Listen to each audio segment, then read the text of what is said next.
Hello, this is Matt on the Moon Lambo channel. Here's a headline from the Crypto Basic. Popular influencer says he's selling his XRP for 3 major reasons. Now, this article is covering a video from an XRP influencer. He's thrown in the towel, he's selling his XRP. It's not what he wanted it to be. And I actually happen to have watched this video that they're covering in the article today. I watched the video because it kept popping up in my feed. I watched it last night. And I thought, should I make a video about that? Because I thought about it. I was like, should I respond to this? Because it's, like, I'll just say this. Nothing against this guy whatsoever. I believe that he believes what he's saying. This is like the worst analysis and most incorrect analysis I've seen about XRP and the XRP ecosystem and fundamental business practices in a very long time. And I do not say that to be mean to him. That is what I mean. So I'm going to challenge the ideas, not him as a person. I'm not attacking him. But I do believe his ideas are way off the mark. And I'm going to share exactly why here. But last night I was thinking, should I make a video about this? And I was like, nah. Not that it wouldn't be interesting. That's not why. But what prompted me to finally do it right now is because this thing is so widely circulated at this point. And all sorts of clips of it have been spreading around the XRP community. I decided, okay, fine, you know what? I do want to say my piece because too many people are seeing this, and there are a lot of bad takes. And frankly, it's like, fine. If XRP's crap and you got a good reason and you got a compelling case, that's one thing. But right now, I just see a bunch of scared people out there being persuaded by this analysis, which is highly illogical. So I'm just going to share my thoughts. Again, nothing against the guy that shared his thoughts. He's entitled to his opinions, and I do believe that he believes what he's saying. Some people are just called him a paid fodder. There's no proof of that. I have no reason to believe that's the case. I just think he's wrong. And you know what? He can think I'm wrong. And if you're bullish on XRP, then he can think you're wrong too. And you can think he's wrong, and that's fine. As long as people are going to be civil. But as far as the ideas, I got to push back on these ideas because they are legitimately bad ideas. But before going any further, I do want to be clear. I do not have a financial background of any kind. I am not offering financial advice, and you definitely should not buy or sell anything because of anything I say or write. I'm just an enthusiast who enjoys making YouTube videos about crypto-related topics, but just as a hobby and just for fun. All right, so the article is covering perspective from influencer Tim Warren. This is him on the screen right here. This is him sharing the video on social media platform X. Here you can see it's got 90,000 views. That's separate from however many views it's got on YouTube, and that's separate from however many little clips were taken and reposted and other views from reposts, so on and so forth. You get the cut. You understand how it works. So this is, let's just say, broadly circulated. It kept popping up in my feed from various sources.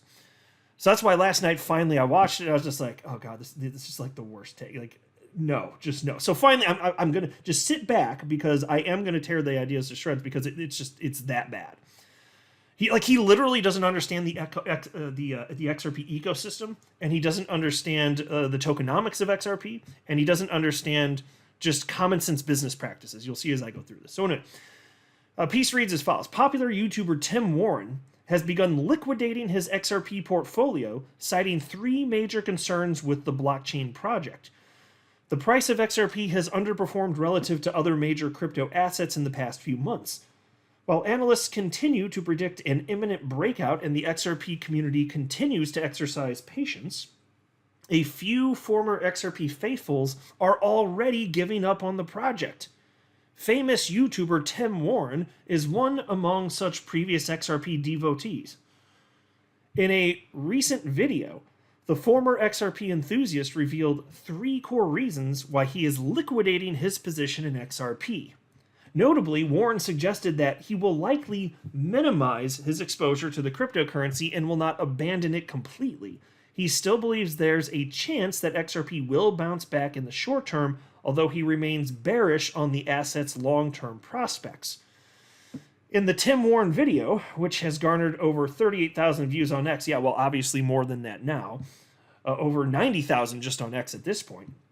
That's more than my videos you typically get on YouTube. I mean, if we're talking about the height of euphoria, more people are paying attention. I've had multiple videos that have over 100,000 views, but when it's regular times like this, 90,000 is a lot. Okay, 90,000, and I understand that that's different than YouTube because it doesn't mean everybody even watched the whole video or anything like that or watched the video. But still, it's something. That's a lot of exposure. So anyway, The first reason why investors should consider selling XRP is because the cryptocurrency is losing an important race. He outlined that XRP was previously viewed as the banker's coin and looked set to be the rail for the banking system and institutional money flowing in the crypto space. However, he argued that XRP is already losing this position to other projects like Chainlink, which already boasts a partnership with Swift and institutions managing over $600 billion in assets. And by the way, I will pause to note, Chainlink, I hold it. I've been holding it since 2017. It's one of the first cryptocurrencies I ever purchased. I bought it back when it was about 25 cents. It went to $50. It's less than that now, obviously, from the pullback. I'm pro Chainlink, just to be clear. This is not about Chainlink. Chainlink seems to be making sense, okay? But that's not what this video is about. But the idea that Chainlink is making XRP irrelevant is completely absurd. So let me go a little bit further and I'll explain why. He tipped Chainlink to become the real banker's coin, arguing that Link could eventually become the third largest crypto behind Bitcoin and Ethereum. Quote, as long as we see Chainlink making the convergence and relationship with big institutions that is doing, it looks like the future of what ties fiat currencies will have with crypto, end quote, Warren remarked. And in his video, he highlighted this article from the Daily Hodl, October 1st, 2023, Chainlink secures partnership with $670 billion bank. As Sergey Nazarov says, Swift project going very well. So the relevant portion would have to do specifically with Chainlink and Swift, right? Because XRP being positioned as a bridge currency, that we've known this for a long time, Ripple's been trying to get some of Swift's market share in positioning XRP as a bridge currency via on-demand liquidity, right? Well, this article covers what is actually going on in more detail, and I am not convinced that Tim Warren knows how Chainlink is working in conjunction with Swift, and if he does, then I think he must not know how on-demand liquidity works. Either one of those things is bad if you're going to be sharing the perspective you're sharing, but let's check this out. Let's get a little in the weeds here. And we don't even have to get that into the weeds, frankly, but check this out. This is an article from June 6, 2023, titled, Swift Using Chainlink in New Experiment with Citi, BNY Mellon, BNP Paribas, and others. Payments giant Swift is teaming up with Chainlink and several financial giants for a blockchain interoperability settlement experiment. According to a new announcement from Swift, the payments company says it is testing blockchain interoperability with over a dozen institutions. Swift says that institutions that want to interact with tokenized assets face the problem of blockchains not being interoperable, with each having its own functionality or liquidity, thus creating friction and overhead for the firm. So folks, we're entering this world where increasingly everything's going to be tokenized, right? I've been saying this for over half a decade on this YouTube channel. Of course, but then you have these little siloed exchanges or whatever it may be, pools of liquidity. And so you're not going to have, like, even if you're just talking on exchanges, you're not going to have every single trading pair that could possibly exist. And even if you listed every single trading pair that could possibly exist, it doesn't mean there'd actually be liquidity, so it wouldn't do you any good anyway. There are going to be different platforms in different parts of the world used by different people, and so you need a bridging function here. XRP is still sufficiently positioned specifically, well, in this case, the way Ripple is going to market right now, just to bridge fiat currency. That is not what Chainlink is doing with Swift here. It's not even the same damn thing, and I don't think Tim Warren knows that. XRP is being positioned as a bridge currency, to bridge from one fiat currency to another. I gotta say it explicitly again, that is not what Chainlink is doing here. It is not the same use case. But you can take it a step further. Because like I was saying a second ago, I just got a little ahead of myself.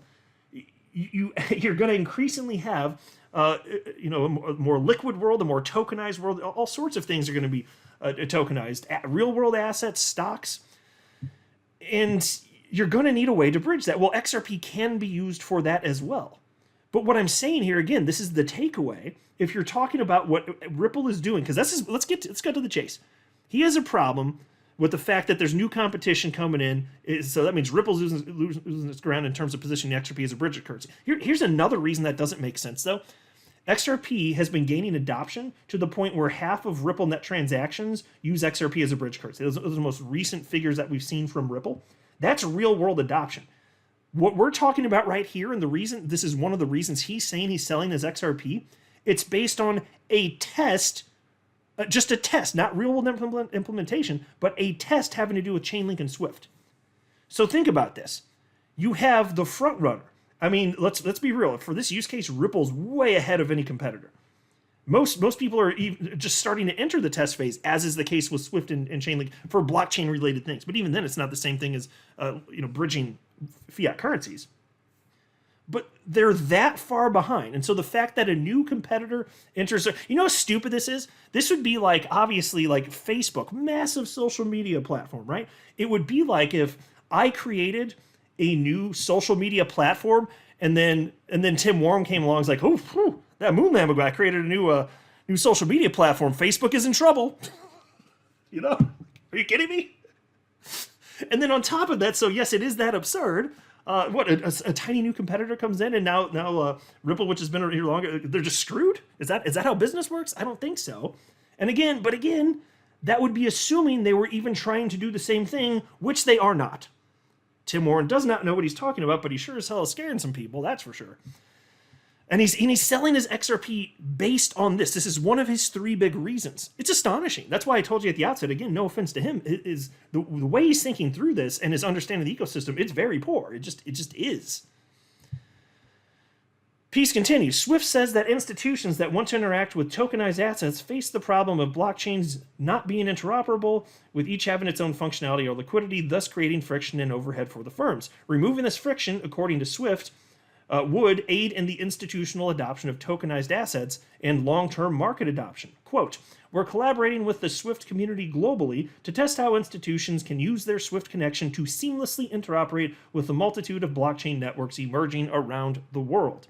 In a new set of experiments, we will collaborate with more than a dozen major financial institutions and FMIs, including, and then they go through this big list of who's included, and then they say, to test how firms can leverage their existing Swift infrastructure to efficiently instruct the transfer of tokenized value over a range of public and private blockchain networks. This is the key part right here. They're doing this, what's this partnership for? This test, and again, it's just a test. To test how firms can leverage their existing Swift infrastructure to efficiently instruct the transfer of tokenized value over a range of public and private blockchain networks. Folks, what I just read to you, what they say they're testing right there, again, just the test phase, does that sound like the same thing as using XRP as a bridge currency to convert from one fiat currency to another? Or does that sound like a completely different thing? It sounds like a completely different thing because it's a completely different thing. This is so absurd. But let's go ahead and continue. The YouTuber cites Ripple's planned initial public offering as another reason for being bearish on the asset.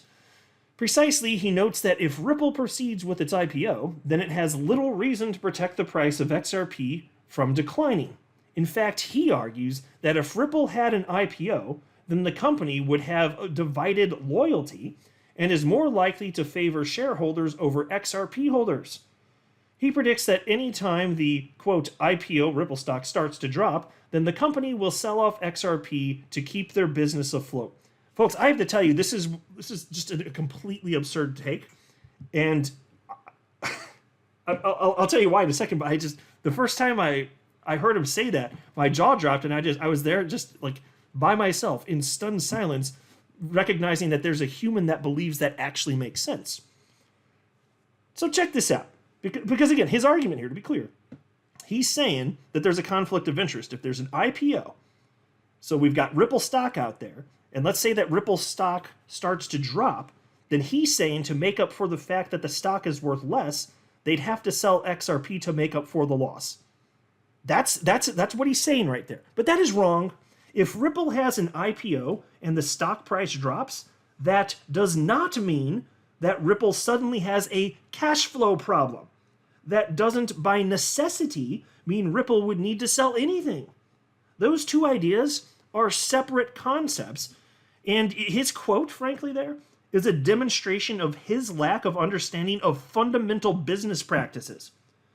Furthermore, Ripple stockholders undoubtedly would find it appealing that Ripple owns a ton of XRP.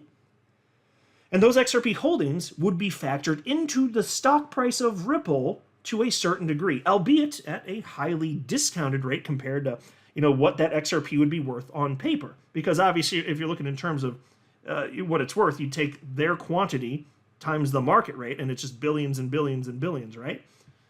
But stay with me here. The price of XRP in terms of what that would mean to the market cap of Ripple as a company, it would be discounted because stockholders understand that if Ripple were to start selling XRP, it would crash the price of XRP on a global scale. So, this means stockholders would not want Ripple to sell XRP to a degree that it would harm XRP markets on a global scale.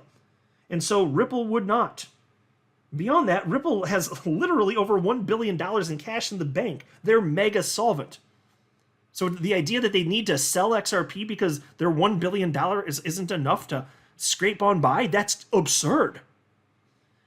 But again, many stockholders will find it appealing that Ripple holds XRP, and that will be factored to whatever degree the market finds makes sense. And it'll be at a discount, though, because again, there's this understanding of the notional value of XRP, because if Ripple were to start just selling it off like crazy, well, they'd never realize whatever it's worth on paper, right? And so that's why there would be a discount in terms of what the company's actually worth. But Ripple, obviously, it's not in their interest to start selling this off to the degree that there would be some sort of detectable negative price reaction, because if that happens, they're poisoning the actual global ecosystem, and they have the most to lose since they're the largest holder. Why would they do that? They wouldn't. That's the argument they've been making, and I've been making, because what they're saying makes sense. I've been saying for over 6 years. They were saying it well before that, and almost all their XRPs in escrow anyway.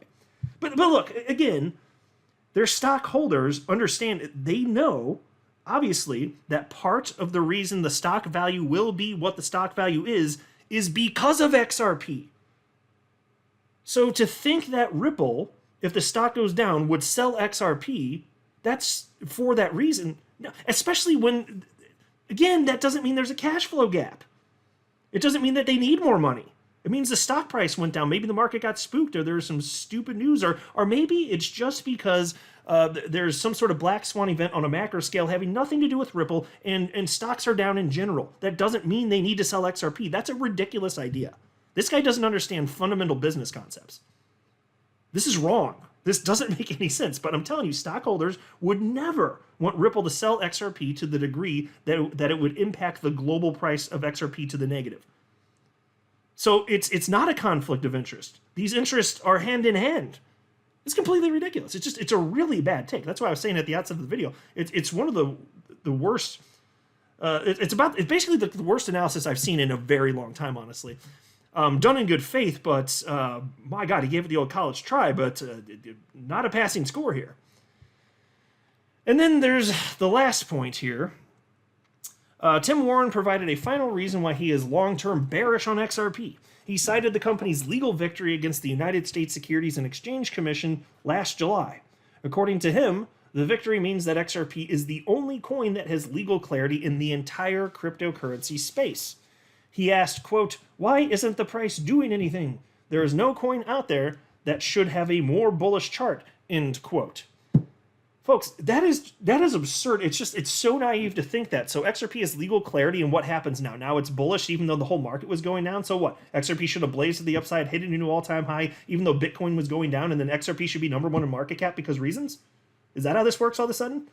Or can we live in reality and recognize that Bitcoin leads the way?